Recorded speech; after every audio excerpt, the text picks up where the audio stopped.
লাগবে। আমাকে এক্ষুনি 1,000 টাকা দাও তো। এই নাও বাবা টাকা। আমার একমাত্র ছেলে টাকা চেয়েছে, আমি কি আর না দিয়ে থাকতে পারি? তোমার যখন টাকার প্রয়োজন হবে এভাবে আমাকে বলবে, আর আমি তোমাকে দিয়ে দিব।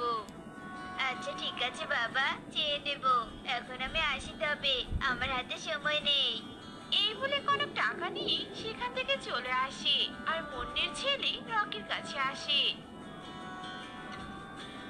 রকি, এই দেখ, 1,000 টাকা এনেছি। আজ এই টাকা দিয়ে আমরা অনেক মজা করে মদ কিনে খাবো আর ডান্স করবো।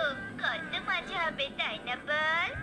হ্যাঁ রে, অনেক মজা হবে। চল চল তাড়াতাড়ি মদের দোকানে যাই। মদের কথা শুনে যে আমার আর তর সইছে না।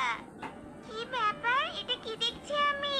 কনক, আমার মা যে বাড়িতে কাজ করে সেই মালিকের ছেলে তো কনক। মালিক হয়তো জানেই না যে তার ছেলে টাকা নিয়ে এভাবে মদ খেয়ে নষ্ট করে। আমি আজকে মায়ের সাথে যাবো আর সব কথা বলে আসবো।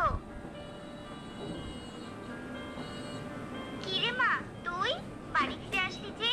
তুই না বললি আজ সারাদিন তোর বন্ধুদের সাথে খেলবি? হ্যাঁ চেয়েছিলাম তো, কিন্তু খেলতে যেতেই দেখলাম তোমার মালিকের ছেলে কনক আর মুন্নি মাসির ছেলে রকি মদ খাচ্ছে, বাজে জিনিস খাচ্ছে। তাই ভাবছি তোমার মালিককে সবটা জানাতে হবে, নয়তো কনক আরো খারাপ হয়ে যাবে।